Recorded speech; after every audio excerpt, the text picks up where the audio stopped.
Bonjour à tous. Est-ce que vous m'entendez bien? Est-ce que vous pouvez mettre, vous avez un chat à droite de l'écran, est-ce que vous pouvez mettre un petit oui si vous entendez bien ma voix sur le chat, s'il vous plaît? Super, merci beaucoup, parfait. Alors, bienvenue dans ce webinaire. Donc, le thème d'aujourd'hui, c'est enseigner la géographie en seconde, un défi à relever.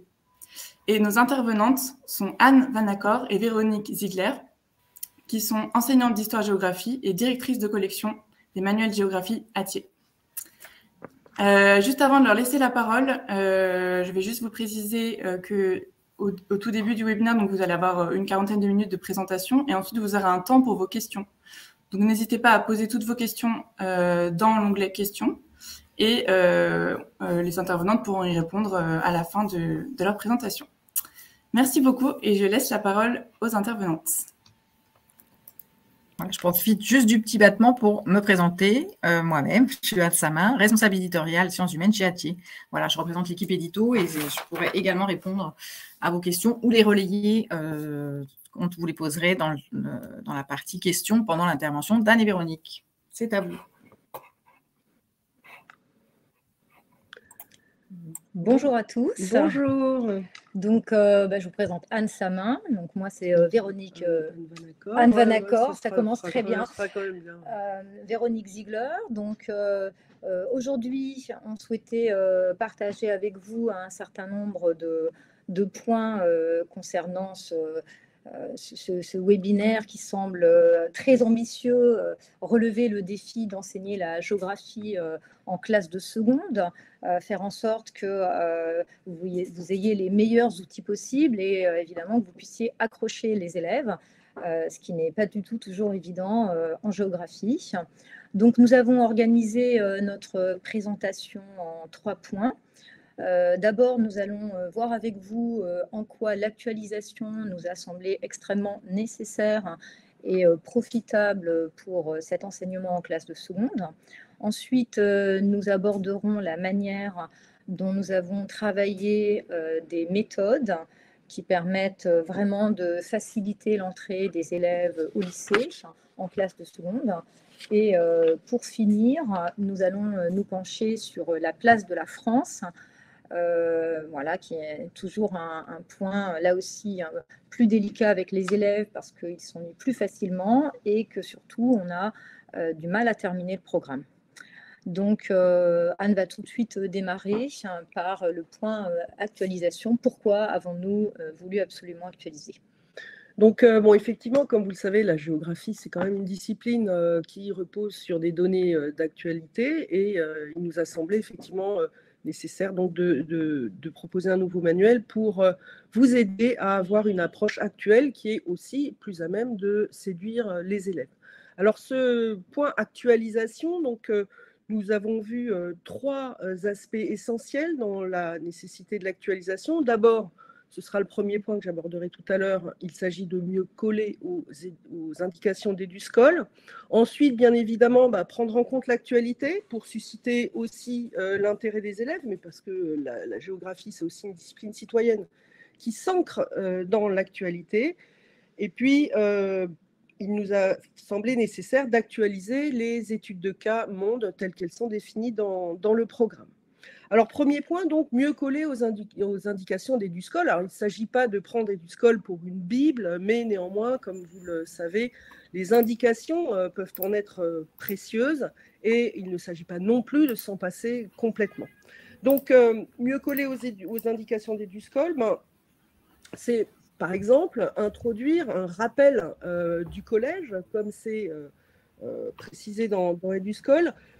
Effectivement, il faut peut-être rafraîchir un petit peu la mémoire sur nos élèves qui considèrent à la fois que, ils ont déjà tout vu, mais en même temps, quand on leur pose des questions, eh bien, ils ne savent pas vraiment de quoi il est question en réalité.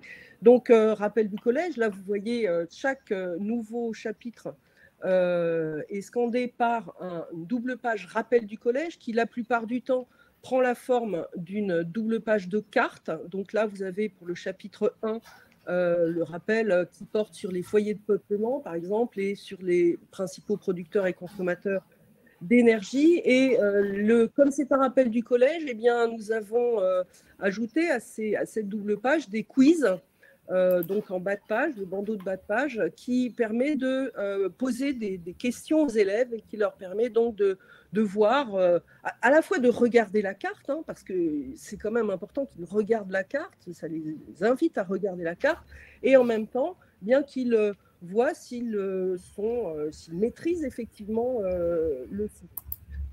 Mieux coller à Eduscol, c'est aussi mieux expliquer certaines notions qui étaient parfois peut-être pas tout à fait suffisamment clairement explicitées dans le programme tel qu'il est paru en 2018. Et c'est le cas notamment, par exemple, dans le chapitre 3, où il y avait le chapitre 3, démographie, inégalité de développement. Donc, nous avons une approche qui s'est avérée ne pas correspondre véritablement aux attendus d'Eduscol.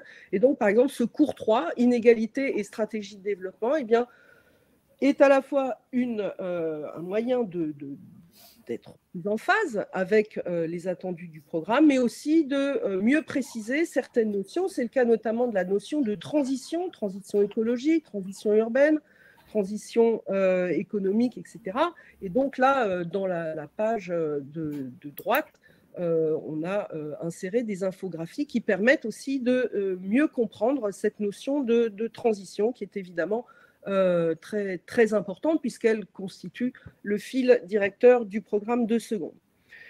Mieux coller à Eduscol, ça a été aussi s'inspirer d'Eduscol pour construire de nouveaux exemples tels qu'ils sont proposés par Eduscol. Donc là, je vais vous montrer deux doubles pages qui s'inspirent directement des propositions d'Eduscol. Là, vous avez pour le chapitre 1 tension et coopération autour du Colorado, hein, pour la gestion donc, de ce fleuve à la fois à l'échelle régionale, mais à l'échelle nationale et à l'échelle internationale avec le Mexique.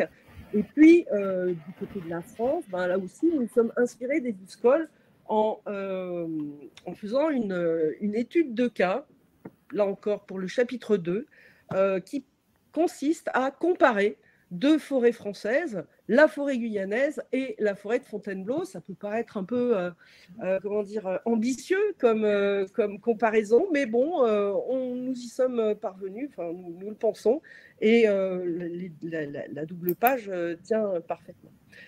Le deuxième point de l'actualisation, c'est prendre en compte l'actualité. Évidemment, on ne s'attend pas à un manuel de géographie dont les exemples seraient anciens, dateraient de plusieurs années. Et donc, aussi bien les cartes que les études de cas ou encore les exemples, et bien sûr les coûts, sont évidemment ancrés dans l'actualité. Alors, avec ce que nous avons vécu, il est évident que dans un programme de géographie, il était nécessaire d'évoquer le Covid, l'impact du Covid sur certaines des approches qui nous sont demandées. Donc là, vous avez par exemple des cartes sur la France à l'heure de l'hypermobilité, et la carte de droite rend compte de l'effondrement du tourisme en France en raison du Covid. Donc là, vous avez une carte qui rend compte effectivement de l'impact sur cette mobilité touristique à la fois nationale et internationale en France, donc en 2020. Et à l'échelle du monde, nous avons là encore un exemple de l'impact du Covid sur le tourisme international. Là, notre exemple sur le Machu Picchu au Pérou présente un graphique sur la page de droite qui montre à quel point, effectivement, le tourisme, la venue des touristes internationaux s'est complètement effondrée en raison donc c'est le schéma, là, le petit graphique. En raison du Covid, ce qui permet de montrer aux élèves de manière tout à fait claire que le tourisme, c'est certes une activité qui présente des aspects positifs, mais qui inscrit aussi le pays concerné dans une dépendance extrêmement importante à cette activité qui est très sensible à la fois à l'actualité politique, mais aussi aux problèmes sanitaires. Dans les événements politiques les plus récents, eh bien, il fallait également s'en rendre compte. Et donc, par exemple, l'impact de la présidence Bolsonaro sur la forêt amazonienne a été évoqué dans l'étude de cas du chapitre 1. Si vous avez pratiqué le manuel de 2019 secondes, nous évoquions déjà la possibilité d'un impact de cette présidence sur le massif amazonien. Et nous invitions d'ailleurs les élèves à aller voir comment la présidence Bolsonaro avait impacté sur la forêt. Et là, nous avons évidemment inséré justement une actualisation sur l'impact de cette présidence Bolsonaro sur l'Amazonie.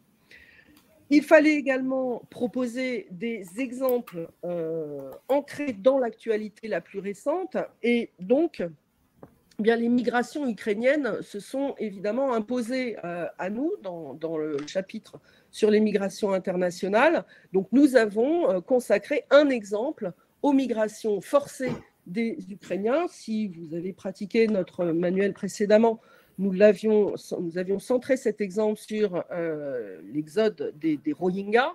Et là, les Ukrainiens, évidemment, c'était tout à fait d'actualité. Et c'est une actualité qui touche les élèves, qui les intéresse, parce qu'ils en entendent énormément parler, mais parce qu'ils peuvent avoir participé à travers leur famille, à travers des associations, etc., à l'aide apportée à ces migrants. Et puis, un exemple cette fois-ci pris en France, eh bien, Marseille, sous l'angle des inégalités, dans le chapitre 4, eh bien, était l'occasion d'évoquer l'habitat indigne. Vous savez qu'il y a des immeubles qui se sont effondrés à Marseille, mais aussi à Bordeaux, à Lille, dans d'autres villes de France. Mais Marseille, on en a beaucoup parlé. Il y a eu quand même 8 morts il y a quelques années. Et donc, cet angle d'approche permettait aussi d'actualiser les données. Les cours ont été également actualisés, notamment les cours sur les risques. Les sociétés face aux risques, donc dans le chapitre 1, eh bien, évidemment, il s'agissait de parler un petit peu du Covid, qui constitue un risque sanitaire et dont la diffusion, évidemment, a été mondiale en raison du développement du transport aérien notamment. Donc, dans le cours, il y a une allusion très claire qui est faite à cette diffusion, à ce risque sanitaire. Donc, voilà deux des aspects des actualisations. Je laisse Véronique maintenant parler du troisième. Merci. Donc, effectivement, on a aussi souhaité actualiser, mais en tenant compte de vos pratiques. Il y a eu de nombreux retours d'utilisation des différentes EC, puisque ce sont des EC du programme.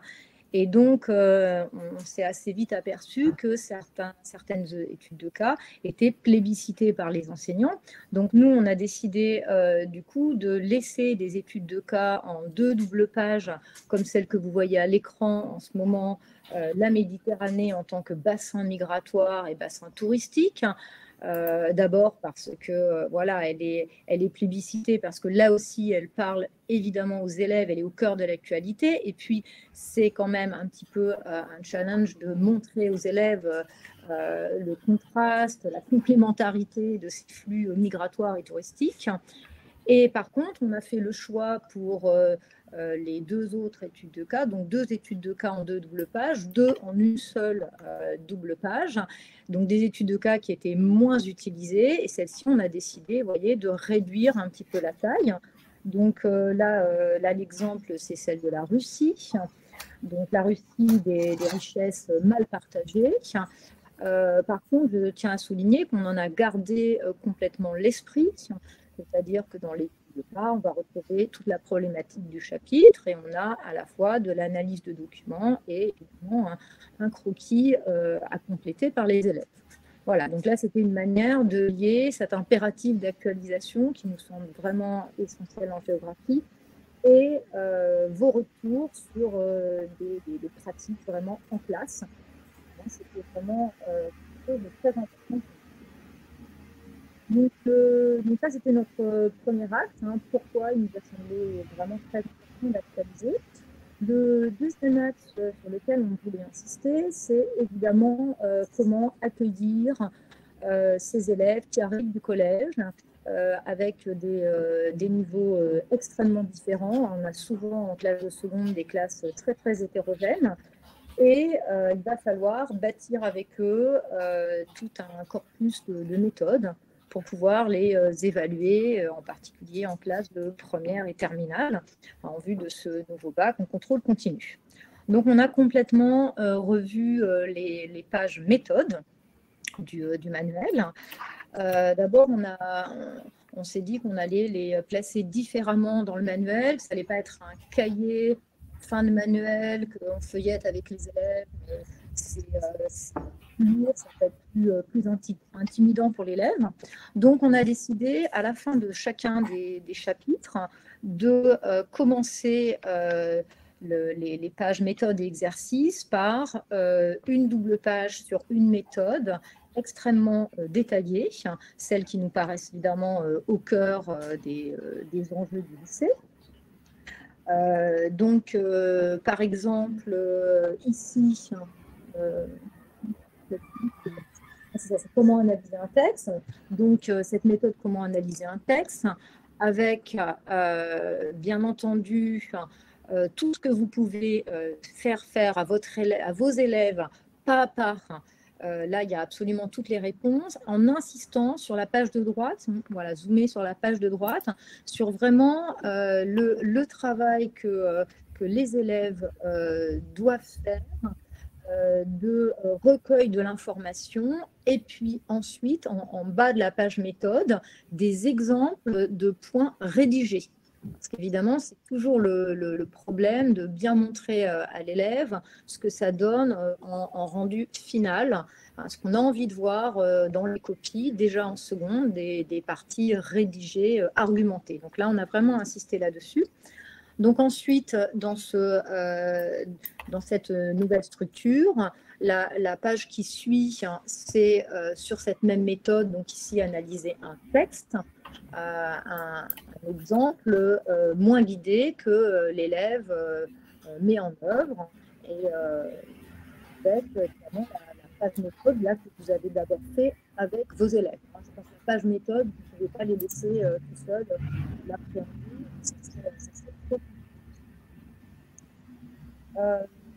Deuxième point concernant ces méthodes, nous avons voulu proposer, pour celles qui nous paraissaient les plus fondamentales pour la géographie, une certaine progression.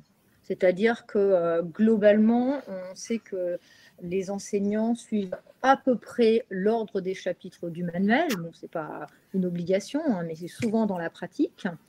Donc, pour la question problématisée, hein, qui est ce nouvel exercice qui a été proposé depuis quelques années au lycée, eh bien, on a essayé de regarder ce qui était le plus difficile pour les élèves et donc de découper les différentes capacités qu'ils doivent mettre en œuvre pour pouvoir réaliser une question problématisée. Donc, par exemple, voilà, donc là, répondre à une question problématisée, on peut avoir le haut du bandeau plutôt, encore plus le haut de page, si c'est possible. Voilà. Donc, c'est l'exercice d'application et on peut avoir un focus sur la manière dont on va analyser les termes d'une question problématisée. Ça, ce n'est pas le cas. On peut avoir un focus sur la manière dont on doit mobiliser ses connaissances, dont on doit aussi ensuite argumenter, apporter un certain nombre d'exemples.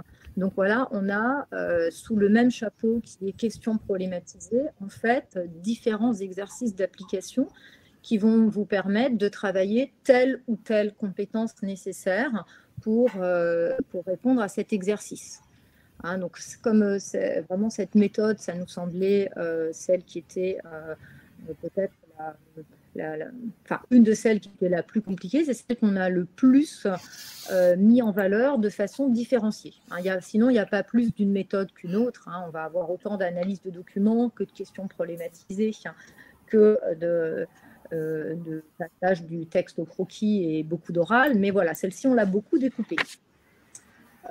Si on prend page 87, hein, dans le chapitre 2, par exemple, pour du texte au croquis, on a aussi voulu énormément faire travailler les élèves.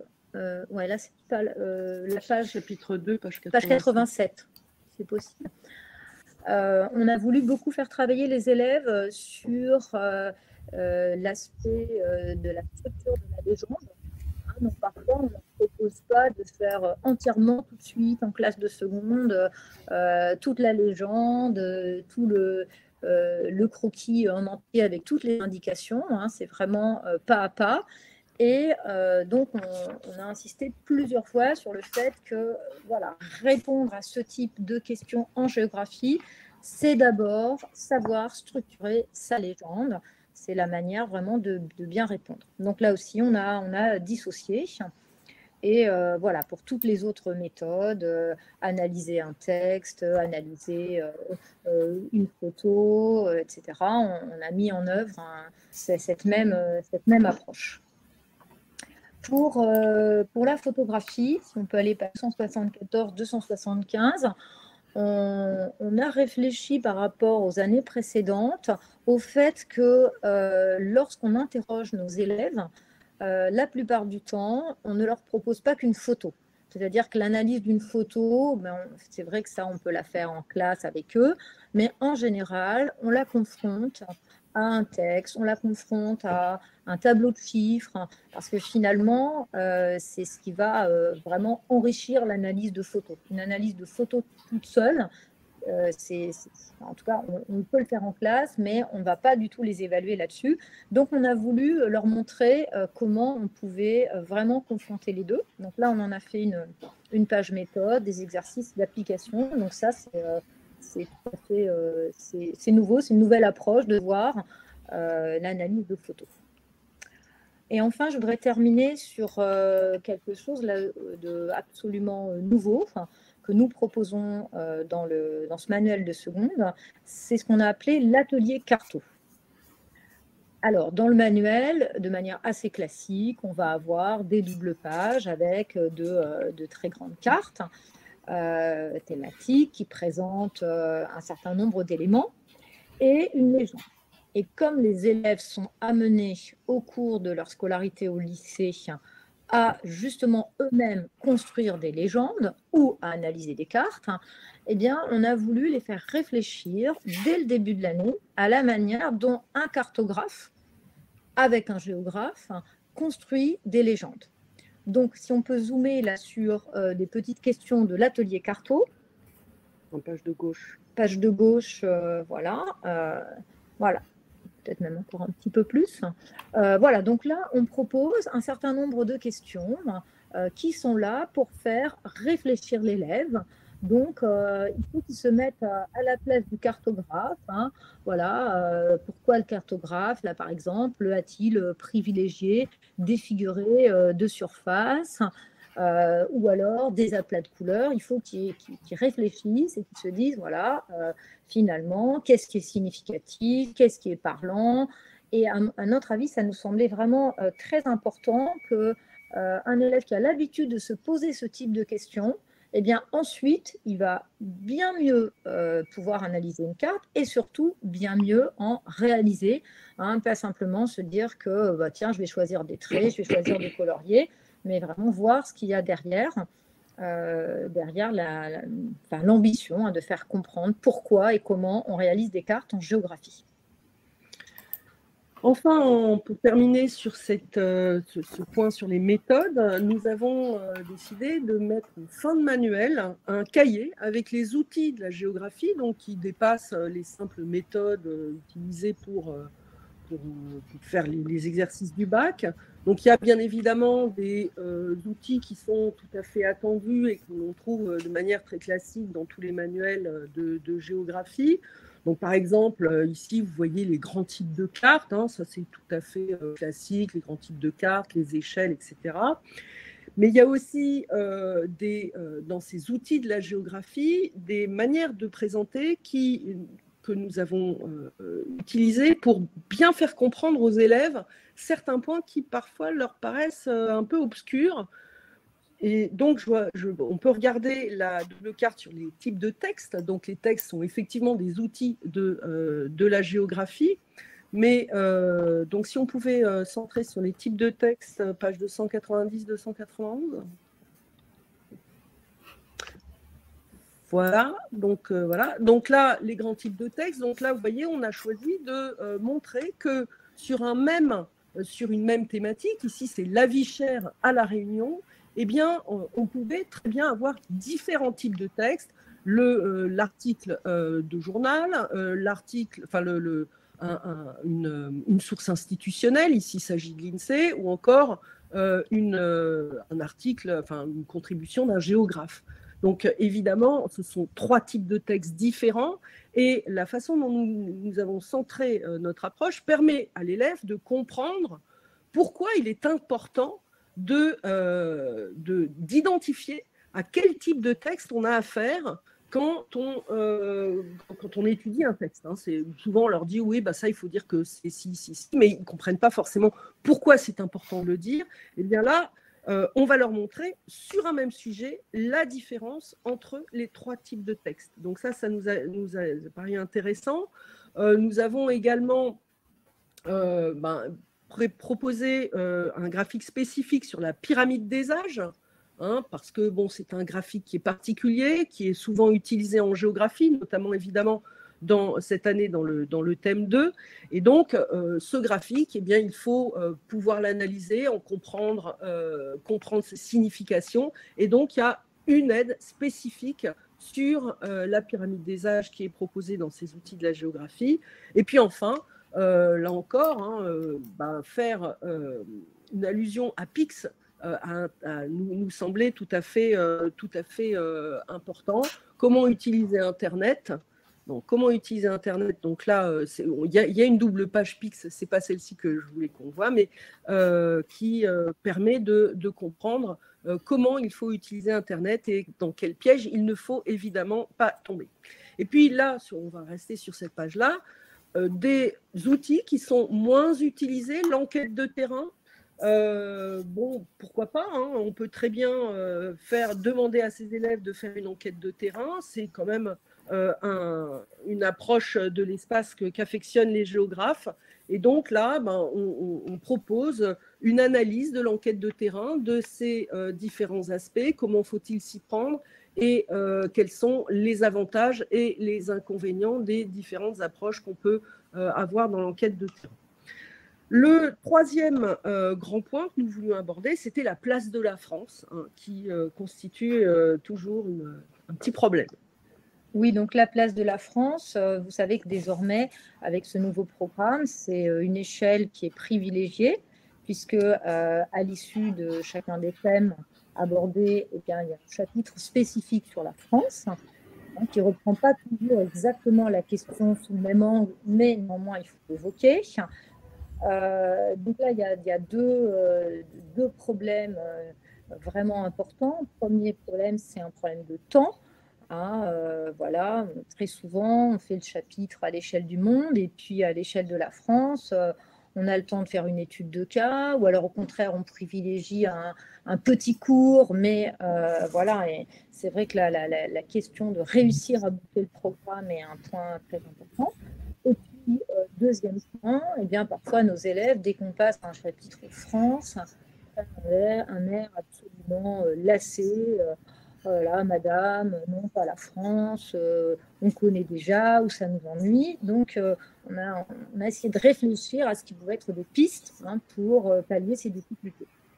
Alors, notre manuel présente l'originalité, en fait, de vous proposer 2 approches différentes de la France en cours, en fonction du temps dont vous disposez, du temps que vous souhaitez utilisé pour traiter la France. Alors, la première possibilité, on reste dans du très classique, c'est-à-dire que, voilà, on a une structure à peu près identique à celle de l'échelle monde, mis à part qu'évidemment, il n'y a pas quatre études de cas comme dans l'échelle monde. Donc, on peut très bien adopter un parcours tout à fait classique avec l'étude de cas, la double page carte, et ensuite sur un cours. Donc là, par exemple, vous avez l'étude de cas sur la Guadeloupe, un territoire en crise démographique, ensuite la double page carte, et puis enfin deux cours qui sont associés évidemment à des exemples. Voilà. Donc ça, c'est l'approche tout à fait classique que l'on trouve dans chacun des chapitres consacrés à la France. Notez quand même que dans cette approche, contrairement au chapitre monde, il n'y a que 2 cours et parfois même le C ne porte que sur une seule double page. Donc là encore, hein, toujours s'adapter à vos contraintes de temps, surtout pour la France. Donc voilà, vous pouvez avoir des EC, des études de cas en 2 doubles pages, mais souvent il peut y avoir une seule double page en études de cas. La deuxième possibilité qui s'offre à vous et qui vraiment a pour objectif de réduire le temps consacré à la France, tout en traitant quand même la France, parce qu'il ne faut pas non plus complètement négliger cet aspect du programme. Et puis bon, c'est quand même aussi un petit peu normal que nos élèves connaissent un petit peu quelque chose sur leur pays. Donc nous avons développer un parcours express, qui démarre le chapitre. Hein, le chapitre commence par ça, et ce parcours express a pour but de de traiter la problématique tout en mettant en activité les élèves à chaque fois, hein, de manière à ce qu'ils saisissent, qu'ils comprennent la problématique du chapitre. Alors là, vous voyez, par exemple, vous avez un parcours express du chapitre. Là, il s'agit du chapitre 2, donc sur le thème 1, l'environnement, environnement et société. Donc la problématique porte sur l'eau. Hein, donc on va proposer aux élèves de faire une recherche sur Internet à propos des enjeux de l'eau en France. Les élèves sont très guidés, etc. Et ça leur permet de comprendre quels sont les enjeux de cette ressource qui nous est absolument indispensable et dont on parle évidemment énormément en ce moment, vous le savez, avec ces problèmes de sécheresse qui frappent notre pays et l'Europe d'ailleurs tout entière, et pas que nous d'ailleurs. Donc là, la problématique, c'est bien celle du sujet, mais elle est accompagnée d'une mise en activité. Donc les élèves vont pouvoir, par la mise en activité, comprendre la problématique de la ressource en eau pour la France. Nous proposons aussi d'aborder, dans ces parcours express toujours, d'aborder le sujet avec des activités originales. Vous avez par exemple, dans le chapitre 4, réalisé un reportage radio sur les déserts médicaux, une menace pour l'égalité territoriale. Donc on est bien en train d'étudier le problème des inégalités, hein, une forme d'inégalité de développement à l'échelle de la France, mais en mettant en activité les élèves et en leur proposant de réaliser un reportage radio. Ils ont des documents pour ce faire et ils ont également un guide pour organiser leur reportage radio. Autre activité originale, donc la recherche sur les enjeux de l'eau, on l'a vu avec PIX, mais on a également sur les mobilités, on propose également donc de faire une enquête de terrain hein, sur les mobilités. Les élèves sont amenés, alors ils sont un peu guidés évidemment par des documents qui leur permettent de bien comprendre le sujet. Ils peuvent être amenés à faire une enquête de terrain auprès de leurs proches, auprès de gens, etc., de manière à s'approprier la problématique, mais tout en étant en activité. Et finalement, la problématique est traitée par une activité des élèves, mais ça permet d'aller nettement plus vite qu'un cours classique. Alors, dans ce contexte, vous le comprenez, le cahier outils dont je vous ai parlé précédemment est très précieux pour faire travailler les élèves, puisque dans ce cahier outils, il y a utiliser Internet. Donc là, vous voyez, utiliser Internet en géographie avec des conseils. Au contraire, dont il faut se méfier avec des indications sur leur fiabilité différenciée, donc tout un ensemble de sites institutionnels, universitaires, etc. Donc, on peut se fier ou pas. L'enquête de terrain est également évoquée pour permettre de faire l'enquête de terrain qui est proposée sur les mobilités. Donc, ce parcours express peut reposer aussi sur les outils de la géographie qui sont explicités donc, dans le cahier de fin de manuel. Voilà. Donc, j'espère que nous avons été assez clairs, mais surtout, n'hésitez pas à nous poser des questions par le chat ou voilà.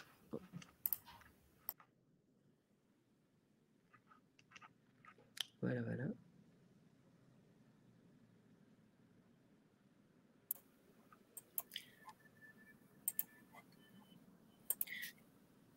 J'avais envie de vous poser une question, ça peut peut-être lancer et donner des idées à d'autres. Est-ce que vous pourriez nous en dire un peu plus, Anne et Véronique, sur la logique des pages géographie, là j'ai autrement, et peut-être dans des idées, des pistes de mise en œuvre de ces pages? Alors, là j'ai autrement, donc ça c'est des pages qui existaient auparavant déjà dans nos manuels. Donc c'est toujours une autre approche sur un thème précis. Donc là, on va peut-être feuilleter le manuel pour en trouver une pour être un petit peu plus explicite. Par exemple, la page, on pourrait montrer la page 52, 53 peut-être, Marie. Ouais. Donc voilà, donc là j'ai autrement préparé un exposé, les effets du réchauffement climatique dans l'Himalaya. Donc l'idée c'est toujours de prendre un élément du programme qui là aussi accroche nos élèves, avec là, dans celle-ci, chaque Géo autrement va proposer une méthode différente. Dans celle-ci, c'est préparer un exposé. Donc, je dirais une capacité que nos élèves ont déjà mis en œuvre au collège, mais on va beaucoup plus les guider, leur proposer l'organisation, le plan, ce qu'ils doivent mettre en œuvre pour répondre. Et chaque page Géo autrement, c'est une capacité différente avec donc un angle qui nous permet d'intéresser les élèves. Là, Géo autrement, je dirais que la différence, c'est pas comme le parcours express, même si le parcours express permet de mettre en activité les élèves, parce que là, Géo autrement, on peut aussi demander une préparation à la maison. On peut avoir oui, le rendu, enfin le but n'est pas le même. On fait plutôt un petit pas de côté. On va ajouter quelque chose au cours qu'on est en train de faire avec les élèves. C'est ça la Géo autrement. Donc c'est pas du tout la même chose que le parcours express. Merci. D'autres questions?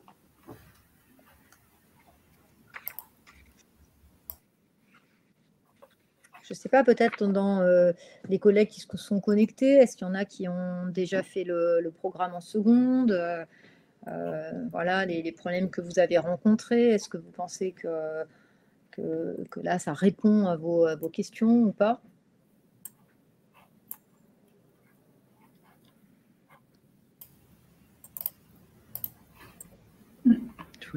Ils sont en train de taper. Oui, bien sûr, bien sûr. Je ne sais pas si ce sont des collègues qui découvrent le programme ou qui l'ont déjà mis en œuvre.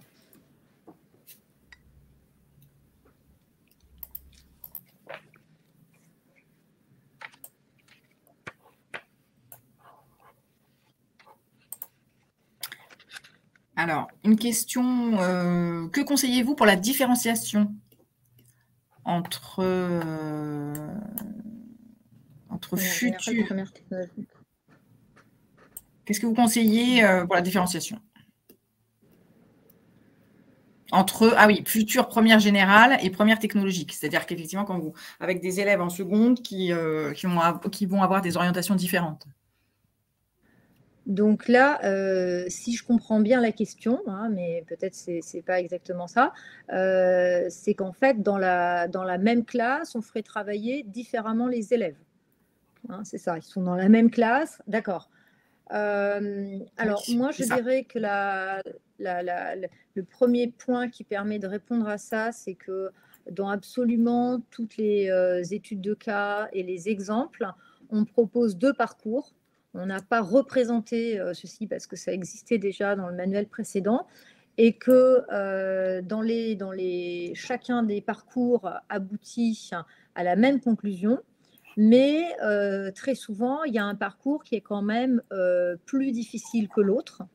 Et en général, le parcours 2, qui permet à l'élève de répondre sous la forme d'un tableau, sous la forme d'une carte mentale, est finalement plus simple que la série de questions qui oblige l'élève à lire tous les documents, à faire pas à pas.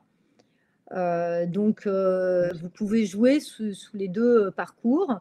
Je vois qu'Anne est un peu surprise parce que c'est vrai qu'il y a des parcours 2 qui, au contraire, peuvent être plus difficiles. Hein, ça, c'est vrai, c'est à vous de voir. Mais en tout cas, voilà, les parcours 1, parcours 2, normalement, ça permet de faire travailler les élèves en même temps sur une même étude de cas, mais de leur donner des tâches un peu différentes. Alors, est-ce que le vocabulaire… Alors, est-ce que le vocabulaire est présent à la fois dans les cours et les dossiers, les études de cas, et en fin de manuel? D'accord, oui. D'accord, donc le vocabulaire, on en trouve tout au long des exemples, des études de cas et du cours. Donc effectivement, les mots-clés tout de suite arrivent. Par exemple, double carte, les effets territoriaux des migrations. Le mot remise est défini en vocabulaire sous la carte parce que l'élève en a absolument besoin. Mais il y a aussi un lexique en fin de manuel pour pouvoir chercher ce vocabulaire. Oui, voilà, donc on est d'accord sur la carte mentale. Voilà, ça peut être plus difficile. Dans ce cas-là, ça peut être plus facile qui passe par les questions. Mais voilà, c'est à vous de voir.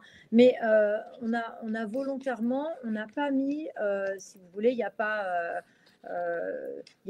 un petit picto qui dit que ce parcours est plus simple que l'autre. Hein. Il n'est pas question de mettre ça. Mais en tout cas, ça vous permet de jouer sur 2 manières différentes de faire travailler les élèves. Oui, le parcours 1 est très guidé, en fait. Le parcours 1 est très guidé. Voilà, et sinon, c'est moins une question qu'un commentaire d'une enseignante qui dit qu'elle apprécie les points méthodaux avec une progression dans les apprentissages que vous avez présentés et qui vous en remercie. Oui, c'est très important. Oui.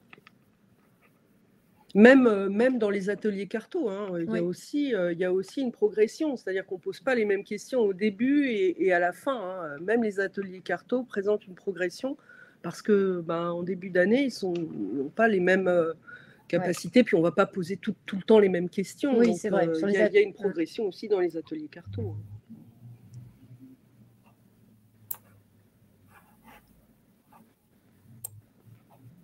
Est-ce qu'il y a d'autres questions ? Vous avez été tellement complète, Anne-Véronique, dans votre présentation que j'ai l'impression qu'il n'y en a plus d'autres. Ah, si, quelqu'un est en train de… Merci. Le parcours express donne envie, dit Christiane. Oui, le parcours express, c'est intéressant parce que voilà, ça vous permet de traiter la France de manière quasi ludique pour les élèves, parce que moins classique. Et ils peuvent faire quelque chose, et au moins vous le faites, quoi. Et la problématique est bien traitée. Hein. On a fait en sorte que… Non, alors pour répondre à Florence, en tout cas, voilà. Hein, c'est pas les expériences des autres collègues, mais effectivement, non. Et c'est pour ça qu'on essayait de trouver des pistes, parce qu'en plus, on sait très bien que dans les choix de fin d'année, c'est pas forcément la géographie qui va être privilégiée, qu'on va terminer, essayer de terminer coûte que coûte le programme d'histoire pour être raccord avec la chronologie et démarrer en première.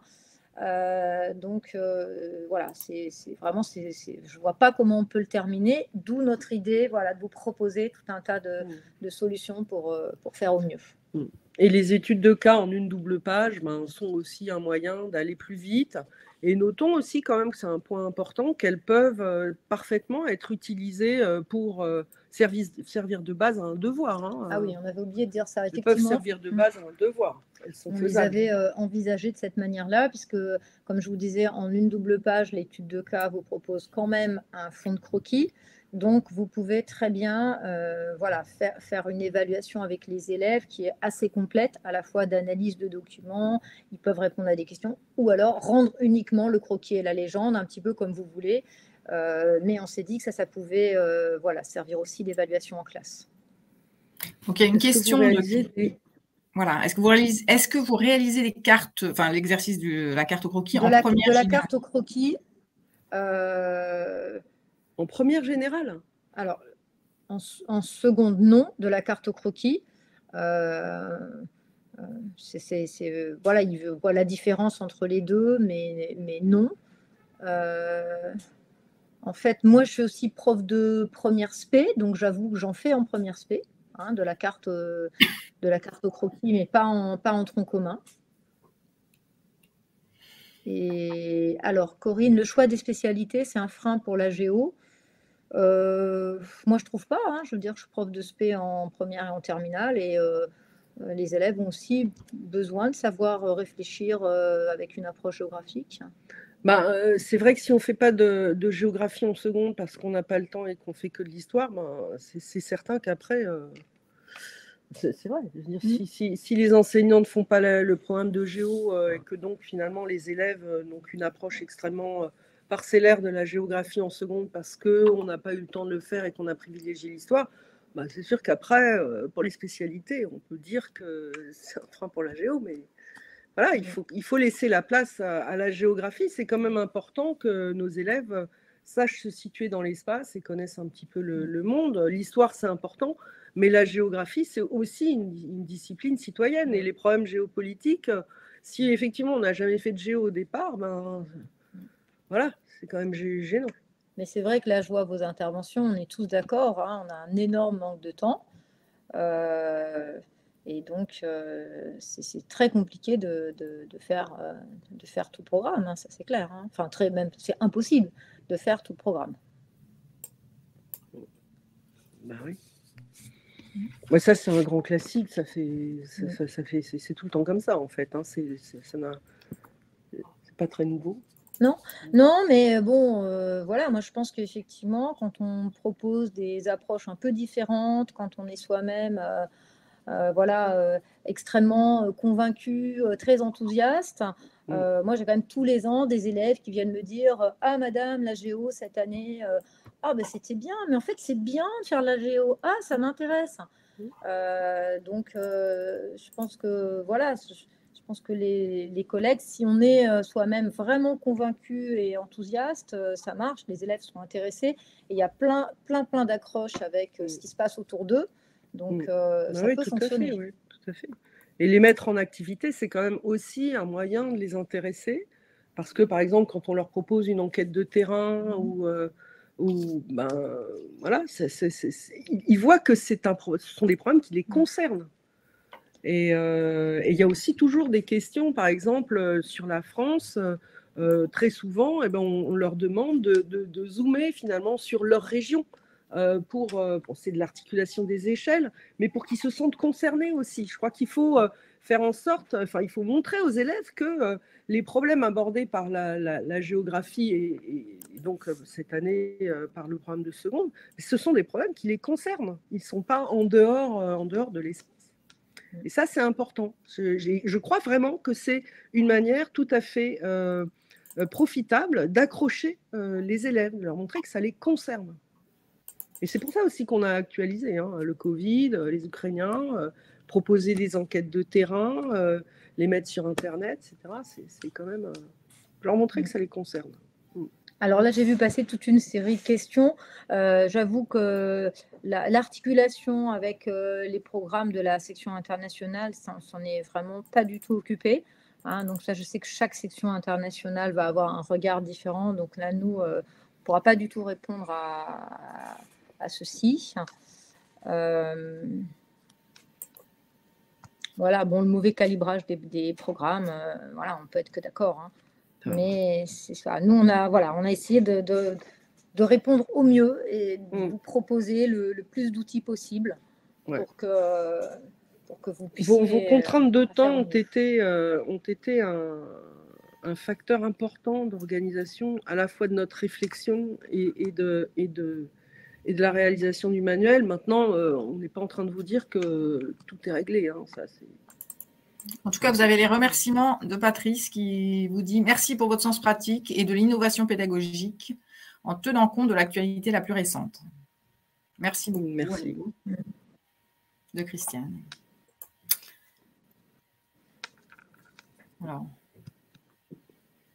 Merci Anne et Véronique, s'il n'y a plus d'autres questions. Merci beaucoup. Il y a Fanny, merci. Transmettre aux IAIA. On ne connaît pas trop les IA. Voilà. Si on les croise, je vous assure qu'on le dira, vous aussi. On les croise pas plus que vous finalement, hein, mais ouais. Pas plus que vous. Eh ben, écoutez, voilà, avec toutes ces ambitions pour l'année prochaine. Merci de nous avoir prêté attention. Merci beaucoup. Et bon courage. À vous deux. Merci beaucoup. Merci pour toutes vos interventions. Alors, si vous êtes arrivé au milieu ou si vous voulez revoir le webinaire, sachez que vous allez recevoir un email dès que l'événement est fini, où vous allez avoir le lien vers le replay du webinaire. Et vous pouvez également trouver ce replay sur la chaîne YouTube des éditions Hatier. Voilà, donc vous avez deux endroits pour le retrouver ou le partager également avec vos collègues qui n'auraient pas pu être présentes. Voilà, merci beaucoup, merci à tous. Et puis je vous souhaite une très bonne après-midi.